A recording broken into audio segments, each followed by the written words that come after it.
My name is Mr. Whyzguy. We're going to be watching the former President Donald Trump's CNN town hall with, her on screen. And yeah, that's what we're going to be doing. And you read the title of this little short clip, so we'll just get right into it. Oh, let me pull it out. I have to pull it out.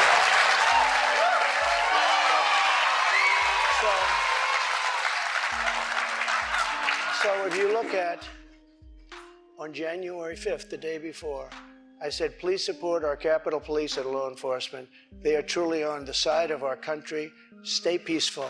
Stay peaceful. This was the day before, and this was So in Trump the form came of with Twitter. Now notes. use Truth Social. I think it's far. I don't blame him because, like, what is he, like 70-something years old? He's an old guy. He has to bring notes. Like, I'm not even going to go into Biden. Superior, okay? I hope everybody's on truth. If you look January 6th, just at before 2:30, I am asking for everyone at the U.S. Capitol to remain peaceful. This is right after, as it was happening. But what happened is they took it down. I don't know why. I think they took it down because it was so good. They didn't like it being up there. I am asking, and we didn't know until I got it Yeah, back. sure. I have 90 million people waiting for me to go back, but I'm on truth and I'm staying on truth. Listen, I am asking for everyone at the U.S. Capitol to remain peaceful. No violation. We want no violation. We want no violence. Remember, we are the party of law and order. Respect the law and our great men and women in blue. Thank you. That was at 2:30. That was very early. Mr. President, I looked at the same timeline that you did. No, you didn't. No, you didn't. Shut up, Meg. Yeah. No, Once it was but you clear, didn't report that. You know why? Because it was we taken did report down. it. I was reporting that It was day. taken down and it wasn't. But when it was clear to you that they were not being peaceful, you saw them rushing the Capitol, breaking windows, they were hitting I already showed you the information. I'll just replay that on repeat if I make a new clip or anything, but let's not get back into that right now. Within hours of January 6th, literally hours, you began to hear that day described as a deadly insurrection, and not described by one news outlet or one politician, but in unison by all of them. Almost like it was coordinated. A deadly insurrection. A deadly insurrection. A deadly insurrection. A deadly insurrection. That's how history may record January 6th. But the tape that we reviewed from within the building on that day proves it was neither an insurrection nor deadly. Here it is. The Democratic Party and its publicists in the national news media had settled on a description of what had happened that day. January 6th, they said, was a deadly insurrection. There was a deadly insurrection that the right wing is trying to cover up. He incited a deadly insurrection. Incited a deadly insurrection. The Shut up, Meg. Deadly insurrection on the Capitol 9 months ago. It was about white supremacy, in my view. A deadly insurrection. Everything You about are that fake phrase news. is a lie. Very little about January 6th was organized or violent.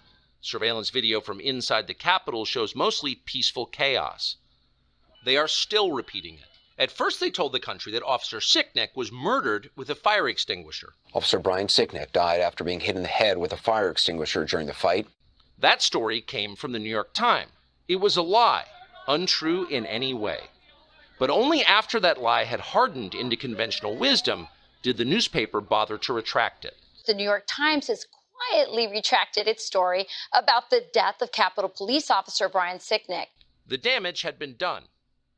To this day, media accounts describe Sicknick as someone who was, quote, slain on January 6th. The video we reviewed proves that is a lie. Here is surveillance footage of Sicknick walking in the Capitol after he was supposedly murdered by the mob outside. By all appearances, Sicknick is healthy and vigorous. He's wearing a helmet, so it's hard to imagine he was killed by a head injury. Whatever happened to Brian Sicknick was very obviously not the result of violence he suffered at the entrance to the Capitol.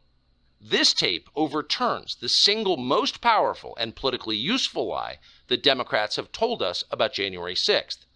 And it was indeed a lie. The January 6th committee knew perfectly well that Brian Sicknick was walking normally through the Capitol after he was supposedly murdered by Trump supporters. Replay that on repeat if I make a new clip or anything, but let's not get back into that right now. Officers with flagpoles, tasing them, beating them up.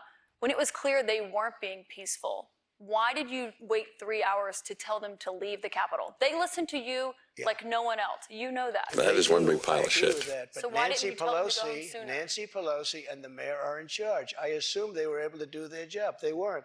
But And Pelosi's it not kicked in charge of Capitol And if you remember, security. I made a video right outside the Oval Office. Trump just said that he gave them the option to use them and they they didn't want to use them. And then she's like, oh, but you're in charge of the thing. He already did his job. He can't force them to use his stuff. Like, shut up. Like, I keep hitting. Shut up, Meg. Exactly, because it's just, come on now. In the Rose Garden, and I'm very proud of that video. I didn't have a script. I don't need scripts like a certain person that's in there. That's exactly what I was gonna say before with Biden, but I was like, I'm not gonna get into it. When I was talking about his paper, I gotta pull it out. I gotta pull out his paper. It came out much later after they had already attacked the Capitol. It was a great video, and it was a beautiful video. And it said, I mean, I don't want to read it all, but you have. He was literally still there when he made the video. It's crazy. We have to have peace. We have to have law and order. We have to respect our great people of law and order. Also, that video he's talking about is like 40-something minutes long, and I wanted to show it to someone that was like, oh no, the January 6th, that was a terrible thing. And then I show him the video, and he's like, I'm not watching that 40-minute video thing. I'm like, okay, then you're gonna stay ignorant. And I'm like, there's no helping you. Like, so whatever. We love the people of law and order. We can't play into the hands of these other people. We have to have peace. Please go home. I said that. You know what they did? They took that down. And you know, to this day, it hasn't been put up. And the reason is it's so good and so conclusive that all of this nonsense and all of the tens of millions of dollars that have been spent are just wiped away with this one. And they've never put it back up. They had another one that they did the same thing. But that video that you referenced there, it wasn't posted until 4:17 p.m. No, they breached the Capitol at 2 p.m. That video was posted. 4:17 yeah, p.m. actually a little bit before that. Right, so that's my question. Excuse me. Because in that 3 hours, over 140 it was officers posted after were the first one I just read, though, and that was at 2 o'clock. But I think the reason the timeline is so critical here, because going back to your influence, in There's that another 3 one I hours, posted. over 100. Yeah, I don't think she knows the timeline, because he's talking about a timeline that happened like literally 2 o'clock, even though people started breaching the Capitol. I think Trump was still talking with his original speech. Like, he wasn't even done talking about that.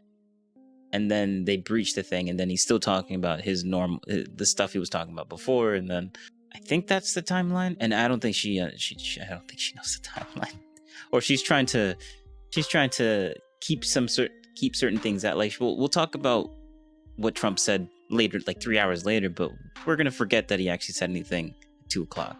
40 officers were injured. I'm gonna call her Mrs. Deceitful. And a person named Ashley Babbitt was killed. Okay, so you know what I think is kind of disrespectful? Going to someone, looking at them, looking at their stuff, and then leaving without saying anything. Yeah, that's a little bit disrespectful. So I think you should not do that, and leave a comment down below. Thank you.